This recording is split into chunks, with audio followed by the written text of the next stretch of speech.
a former Disney singer-songwriter who's now a rising country star. Stay tuned for a live performance from Celeste Kellogg ahead on today's show.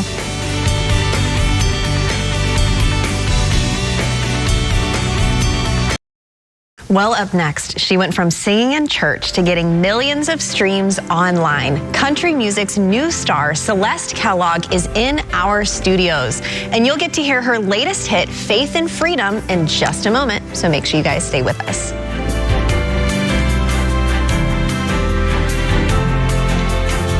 Treat for you today. One of my favorite performers. I just think the world of her. She's a singer and a songwriter, and Celeste Kellogg has opened for such big names as Miley Cyrus, Kelly Clarkson, the Jonas Brothers, and now she's making a name for herself. Celeste Kellogg is a country artist with a flair for 90s pop and a touch of classic 80s rock, infusing her songs with honesty and the faith that drives her journey. She's released hits like Country Swagger and There's a Beach Somewhere, with over 1 million streams, and features on CMT and Spotify playlists. From her early days singing in church, she brings emotion, energy, and story to everything she creates. And with her new single, Faith and Freedom, Celeste continues to share her heart and inspiring message through music. Well, Celeste is with us now, and it's welcome. Yeah, this is awesome to have you here. I'm just so proud of you and what you're doing. Thank you. You know, a lot of people looking at your, you're an overnight success, but overnight success is, I mean, you're too young for it to be decades, but you've been at this since you were very young. Oh, yes. I've been singing since I was 5 in church, but professionally, I got my first paycheck at 12. 25 bucks for a show. So I'd say that's my professional career. That's when you turn pro. That's right, exactly. I want to get into sort of the guts of what you do as a songwriter. Mm-hmm. But before, I've got to say, you were at Regent Village on Saturday night, and the performance was absolutely incredible. Thank you. And you're such a fantastic live performer. Have you ever considered doing a live album? I have not, but I love that idea. Okay. I would totally love to do that. We can record one, right? Okay, yeah, let's do it. Let's do it here. All right, we can do it right here at the theater. Perfect. We can do it in Dolby Atmos. Yes. We'll get you all set up and get the video and the whole thing. I love it. All right, let's talk about songwriting process, because you're a songwriter. Yes. How do you do it? Do you do it on a piano? Do you do it on guitar? Are you just with a notepad? How do you start a song? A lot of times it'll come to me depending on what's going on in my life, in the world. That's where I usually get my inspiration, and I'll hear a melody and I'll hear like a tagline. Mm-hmm. And then from there, I just kind of start developing. Break it down, because when you say, I hear a melody. I hear, like, just something will pop in my head. A melody line will pop in my head, and where does that come from? Probably God. I don't know where else it would come from.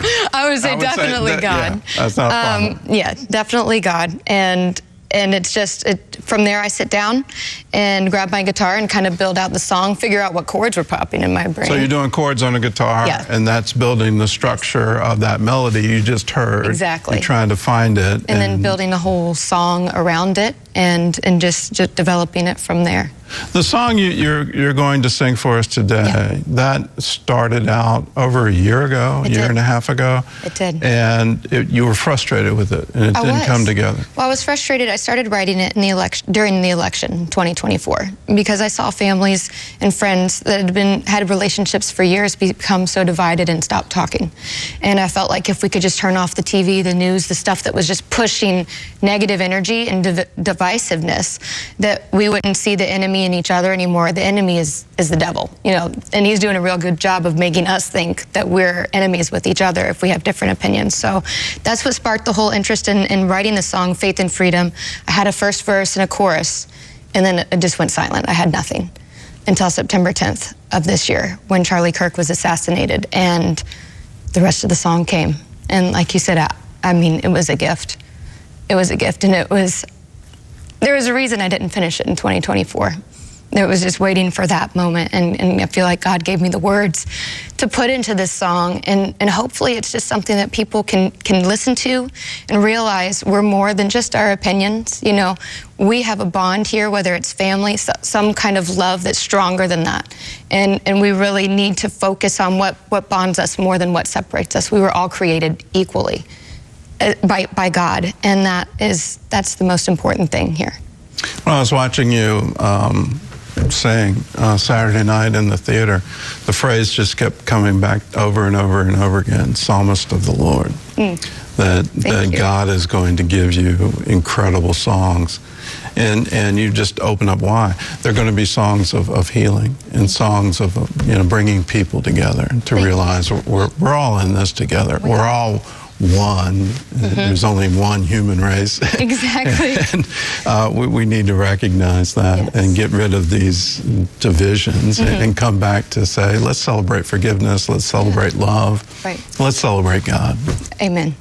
Amen, 100%. And thank you for your words. I really appreciate it. Have you ever written Christian songs? I've mostly heard I don't know if pop country is the right word, but I've mostly heard that. But have you ever written Christian songs? I haven't written like just a straight up Christian song.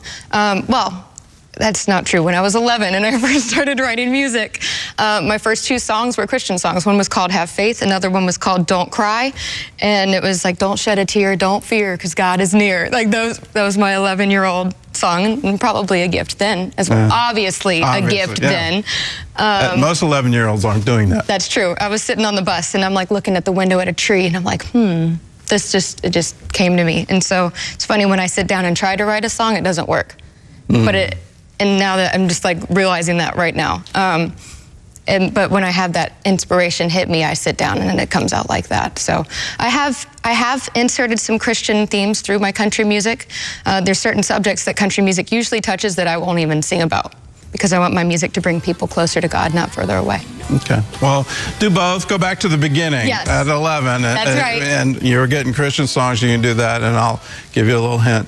You can pray and ask for it. That's true. And God will respond. And you don't have to wait. You can pray, and He always does it. Thank you. We're going to hear Celeste in just a minute, but you can hear her on Spotify, Apple Music, all the streaming platforms. When we come back, she's going to perform that song you just heard about, Faith in Freedom. That's going to be live right here, and that's up next.